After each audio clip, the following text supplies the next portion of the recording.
एक हम लोगों ने अभियान चलाया है जिस बेटी है तो दुनिया है, इसे नए सफ़र का मौका दो। तो ये एक अभियान ये है कि बेटी जब तक अपने पैर में खड़ा ना हो जाए, आप उनकी शादी ना करें, ऐसा माता-पिता संकल्प लें। हो ना हो उनके ससुराल में किसी भी प्रकार का प्रॉब्लम आ जाए, आर्थिक परेशानी आ जाए, हस्बैंड को कुछ हो गया, तो बेटी अगर कुछ सीखे रहेगी सिलाई, कढ़ाई, बुनाई, तो अपने घर को चला लेगी। मगर गाँव तक या सुदूर अंचल की बात करें तो वहाँ तक ये कितना पहुँच पाता है और अभी वहाँ पे क्या स्थिति है बेटियों को लेकर? गाँव में आज भी है, आप जाके देख लीजिए। और अक्सर मैं सुदूर इलाकों में देखती हूँ कि बेटी की जल्दी शादी कर देते हैं। मिनी माता भी इसीलिए मुझे मिला कि मैं बेटियों के लिए, देखो समाज सेवा एक ऐसा चीज़ है जो दिखावा नहीं है, लेकिन क्या करोगे। मेरी मम्मी भी इस बात को कहती, बेटा तुम इतना कमा रहे हो तो 1/4 तो तुम समाज में लगाओ। नमस्कार, मैं संजय ब्लाइट टाइम्स देखना शुरू कर चुके हैं। इस वक्त हम आपको ऐसी शख्सियत से मिलाना चाहते हैं जो किसी परिचय के तो मोहताज नहीं है, मगर उनके बारे में जितना भी कहें उतना कम है, क्योंकि वो कलाकार भी हैं, एक्ट्रेस हैं, सिंगिंग करती हैं, प्रोड्यूसर हैं, साथ में समाज सेवी भी हैं और उनके नाम के साथ इतनी सारी चीज़ें जुड़ी हुई है कि उनको डिस्क्राइब करना बड़ा ही मुश्किल है। जी, हमारे साथ मौजूद हैं मोना सेन जी। उनसे बातचीत करेंगे, उनके बारे में जानने की कोशिश करेंगे और आप तक उनकी ऐसी बातें बताने की कोशिश करेंगे जो शायद आपको ना पता हो। मैम, सबसे पहले तो आपका बहुत बहुत स्वागत है ब्राइट टाइम्स चैनल में।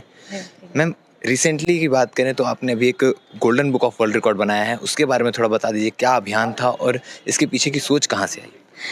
एक हम लोगों ने अभियान चलाया है जिस बेटी है तो दुनिया है, इसे नए सफ़र का मौका दो। तो ये एक अभियान ये है कि बेटी जब तक अपने पैर में खड़ा ना हो जाए, आप उनकी शादी ना करें, ऐसा माता-पिता संकल्प लें। उससे पहले उन्हें प्रेशर भी ना करें कि आपको शादी करना है। पहले कुछ भी कला में आप उसे पारंगत कर दीजिए, उसके बाद उनको शादी कर दीजिए।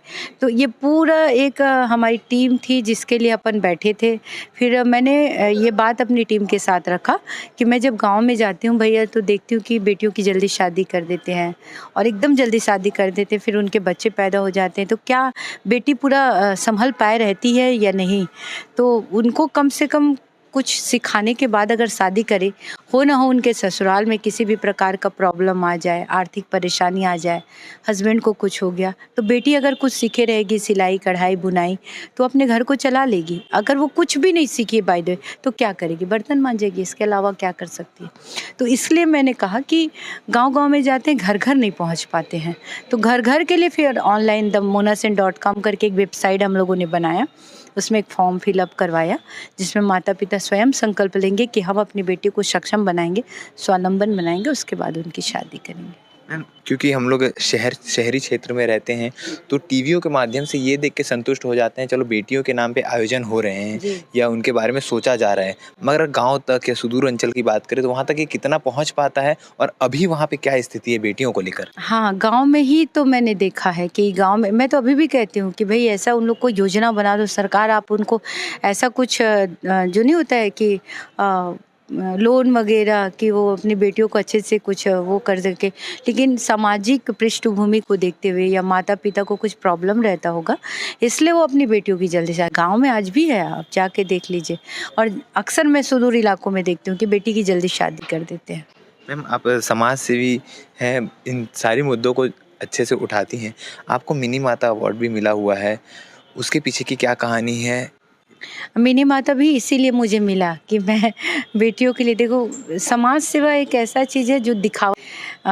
जंगल में मोर नाचा किसने देखा, अगर आप नहीं बताओगे तो लोग जानेंगे भी नहीं हमने क्या किया। अवेयर तो होने के लिए हाँ, ज़रूरी बहुत है। ज़रूरी, लोगों को मन तो करता है यार मैं किसी को ना बताऊं कि मैंने क्या काम किया। ये तो भगवान की सेवा है, अगर हम किसी के परिवार की किसी भी तरह की मदद करते हैं तो हम प्रभु की सेवा करते हैं। बट समाज को बताने के लिए दुनिया को बताना ही पड़ेगा कि हमने ये काम किया, वो काम किया। तो मिनी माता सम्मान भी अगर मुझे मिला है तो मैं अपने समाज की महिला विंग की प्रदेश अध्यक्ष हूँ और मैं अपने समाज की बहुत बेटियों को पढ़ाने के लिए सपोर्ट किया है। उनकी आर्थिक समस्याओं को मैंने कम किया है, मेरे से जितना हो पाया, क्योंकि मैं लोक कलाकार हूँ तो मेरी थोड़ी कमाई ठीक-ठाक हो जाती है। तो मैंने एक सोचा था, मेरी मम्मी भी इस बात को कहती, बेटा तुम इतना कमा रहे हो तो 1/4 तो तुम समाज में लगाओ, क्योंकि कमाना, खाना, बच्चे पैदा करना कॉमन सी बात है। अगर आप कुछ अच्छा करोगे तो भगवान भी आपको थैंक्स बोलेगा। तो फिर मैं